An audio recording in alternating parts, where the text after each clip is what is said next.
مندرجہ ذیل اشارات کو غور سے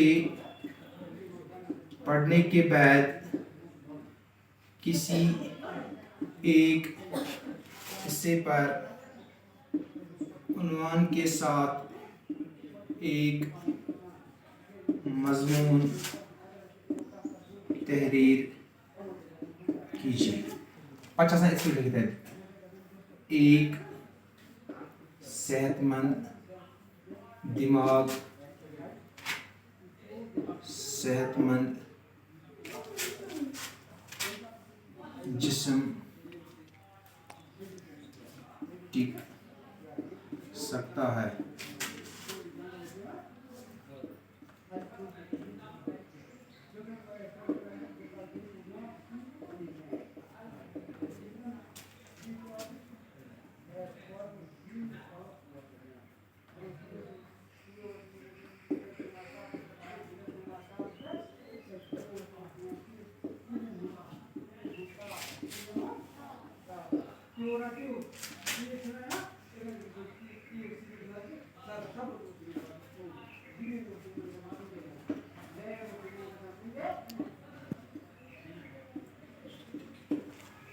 وہاں پر اشارات دیے ہوئے ہوتے ہیں, یہ چیزیں آپ کو ذہن میں رکھنی ہے. وہاں پہ ہوتا ہے مثال طور یہاں پر میں نے مثال دی ہے ایک صحت مند دماغ ڈیش ڈیش ہوتا ہے, صحت مند جسم ٹک سکتا ہے, کھیل کود خون ورزش کرتا ہے, ہضم ہو جاتا ہے, کتابی کیڑے چست چالاک تمنا بھائی چارہ وغیرہ وغیرہ. یعنی یہاں پر میں نے دیکھا ہے کل ایگزام میں ایسے آدھے لڑکے ایسے بھی ہوتے ہیں جو ان خالی جگہوں کو بھرنے کی کوشش کرتے ہیں. وہاں پر خالی جگہ نہیں بھرنی ہوتی ہے. وہاں پر کیا ہوتا ہے, یہاں پر آپ کو یہ ایک اشارہ دیا ہوتا ہے, اس اشارے کے ساتھ آپ کو اس مضمون کا عنوان بھی تحریر کرنا ہوتا ہے اور اس پر اپنے الفاظ پر مشتمل ایک مضمون بھی تحریر کرنا ہوتا ہے. کم از کم 150 الفاظ پر مشتمل یا 200 الفاظ پر مشتمل آپ کو ایک مضمون لکھنا ہوتا ہے. ہم نے یہاں پر ذہن میں رکھا ہے کہ یہاں پر یہ کھیل کود کی اہمیت یا کھیلوں کی اہمیت,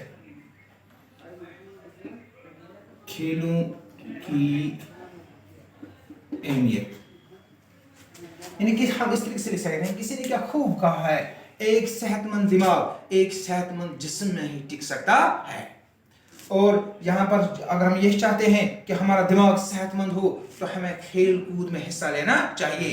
کھیل کود میں حصہ لینے سے ہمارے جسم میں جو خون ہوتا ہے وہ اچھی طرح سے گردش کرتا ہے, اور جب وہ گردش کرتا ہے تو ہمارا جو صحت ہے وہ نہایت ہی بالکل چست اور چست بن جاتا ہے. تبھی جا کے ہم اپنے دماغ سے اچھی طرح سے کام لے سکتے ہیں. ہم جو بھی کھاتے ہیں وہ خوب کھایا پیا ہمیں ہضم ہو جاتا ہے. جب کھایا پیا ہضم ہو جاتا ہے, ہضم ہونے سے ہی ہمارے جسم میں خون پیدا ہوتا ہے. خون پیدا ہوتے ہی ہمارا جسم طاقتور توانا بن جاتا ہے, اور جب ہمارا جسم طاقتور ہو تو ہمارا دماغ بھی صحت مند بن سکتا ہے. آدھے لوگ ایسے ہوتے ہیں جو کتابی کیڑے بنے رہتے ہیں, صرف کتابوں پہ ہوتے ہیں, کھیل کود کی طرف کوئی دھیان نہیں دیتے ہیں, ان کی صحت پر برا اثر پڑتا ہے. کھیل کود میں حصہ لینے سے ہم چست بن جاتے ہیں, ہم چالاک بن جاتے ہیں, ہمیں بھائی چارہ سیکھنے کو ملتا ہے, ہمیں ایک دوسرے کے ساتھ کام کرنے کا موقع یہ ہمیں ملتا ہے کہ کس طریقے کے ساتھ ایک دوسرے کے ساتھ کسی بھی بڑے سے بڑی چیز کو بھی ہم آسانی کے ساتھ حاصل کر سکتے ہیں. جب آپس میں اتفاق ہو, جب آپس میں اتحاد ہو, اس طریقے سے آپ کو یہ ذہن میں رکھنا ہے, تبھی جا کے آپ ایک مضمون تحریر کر سکتے ہیں. اور یہاں پر کوئی دوسرا یہ بھی ہو سکتا ہے, مثال کے طور پر یہاں پر ہم دوسرے اشارات لے لیں گے. یہاں پر اس طریقے سے ہو سکتا ہے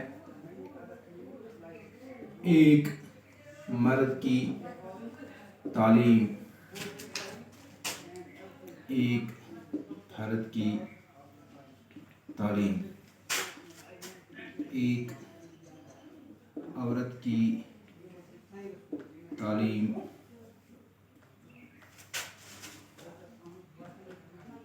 پورے خاندان کی تعلیم وغیرہ وغیرہ. ہمیں یہ ذہن میں آ گیا یہ عورتوں کی تعلیم ہے, یہاں پر لکھیں گے اس کا عنوان تعلیم نسواں, یعنی عورتوں کی تعلیم. اس نے کیا خوب کہا ہے, ایک مرد کی تعلیم جو ہوتی ہے ایک فرد کی تعلیم ہوتی ہے, بلکہ ایک عورت کی تعلیم پورے خاندان کی تعلیم ہوتی ہے. اگر ہم یہ چاہتے ہیں ہمارا ملک ترقی کی راہ پہ گامزن ہو, اگر ہم یہ چاہتے ہیں ہمارا گھر ہمارا خاندان ہماری سوسائٹی علم کے نور سے منور ہو, آراستہ ہو, تو ہمیں چاہیے ہمیں لڑکیوں کو اس تعلیم کے نور سے منور کرنا ضروری ہوگا. تعلیم سے یہی مراد نہیں کہ وہ بڑے سے بڑے کوئی عہدے پر فائز ہو جائیں, لیکن تعلیم سے مراد یہ ہے کہ وہ اپنے گھریلو اخراجات کا حساب کر سکیں, وہ اچھے اور برے میں تمیز کر سکیں, وہ اصل اور خراب میں تمیز کر سکیں. ان میں یہ ذہن ہو تبھی جا کے وہ اپنے خاص کم از کم اپنے بچوں کو اچھی تربیت کر سکیں. کیونکہ ایک ماں جو ہوتی ہے وہ ایک بچے کا پہلا استاد ہوتی ہے. جب ماں پڑھی لکھی ہوئی ہو تو اس کا بچہ بھی پڑھا لکھا بن سکتا ہے. اگر ماں ان پڑھ ہو, اگر اللہ بچائے ماں گنوار ہو تو بچے بھی گنوار بن جاتے ہیں. اگر ماں پڑھی لکھی ہو تو بچے بھی پڑھے لکھے بن سکتے ہیں. اگر ہم یہ چاہتے ہیں کہ ہماری سوسائٹی میں عورتوں کو ہمیں ایک اعلیٰ مقام دینا ہے, اگر ہم چاہتے ہیں ہماری بیٹیاں اور سسرال میں جا کے عزت پائے, تو ہمیں ان کو تعلیم کی نور سے منور کرنا ہوگا. یہ ہمارے اپنے ذہن پر ہے. ایک نویں جماعت کا جو طالب علم ہوتا ہے, 10ویں جماعت کا جو طالب علم ہوتا ہے, اگر اس کے سامنے یہاں پر میں ایک ورڈ لکھوں گا قلم, اس میں یہ اہلیت ہونی چاہیے, اس میں یہ ذہن ہونا چاہیے, اس میں یہ قابلیت ہونی چاہیے, وہ اس قلم پر بھی ایک مضمون تحریر کر سکے. لینگویج کا مطلب ہی ہوتا ہے. لینگویج مطلب یہ آسان کہ امس گژھِ اتھ لینگویج پر ہولڈ آسن, امس گژھِ پڑھن تہِ تگن, امس گژھِ بولن تہِ تگن, امس گژھِ سمجھن تہِ تگن, امس گژھِ لکھن تہِ تگن. چاہے سُہ انگلش چھا, چاہے سُہ اردو چھا, چاہے سُہ عربی چھا, چاہے سُہ فارسی چھا. لینگویج مقصد آسان یہ. تۄہہِ گوٚوا کلیئر؟ یہ چھِ آسان مضمون نویسی کہ کِتھ پٲٹھۍ ہٮ۪کو أسۍ مضمون پگاہ أسۍ لیکھِتھ.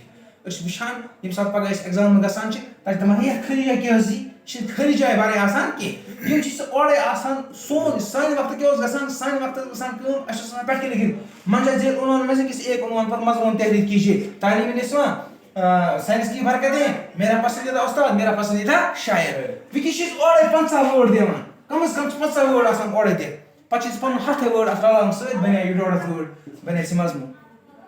تۄہہِ چھُوا کَتھ فِکرِ؟ یعنی یہِ چھِ نٮ۪صفہٕ آسان ژٲپِتھ. تۄہہِ چھُوا کَتھ یِوان سمجھس منٛز؟ اَمہِ آیہِ چھِ گژھان یہِ کِلیر, چاہے یہِ 10th آسیا, چاہے یہِ 9th آسیا. ییٚلہِ تۄہہِ یہِ 9th منٛز کِلیر گژھِو پگاہ گژھِ نہٕ تۄہہِ 10th منٛز پریشٲنی کِہیٖنۍ. یہِ چھِ برٛج آسان, یہِ برٛج کورس یَتھ أسۍ وَنان چھِ. یُس 9th چھُ آسان, یُس بَچَس 9th منٛز کانٛہہ پریشٲنی روزِ کینٛہہ, تٔمِس چھِنہٕ پَتہٕ 10 منٛز کانٛہہ پریشٲنی روزان کینٛہہ. یہِ چھِ 10 ہِنٛدٮ۪ن بَچَن خٲطرٕ تہِ اور یہ 9 ہِنٛدٮ۪ن بَچَن خٲطرٕ تہِ. یہ وٕنکٮ۪س وٕچھان آسان, ان کے لیے میں نے یہاں پہ لکھا کہ کس طریقے سے ہم مضمون کو کل یہاں پہ جب ایگزام میں آئے گا تو کس طریقے سے ہم اپنا مضمون تحریر کریں گے. مجھے امید ہے کہ آپ کو یہ سمجھ میں آیا ہوگا.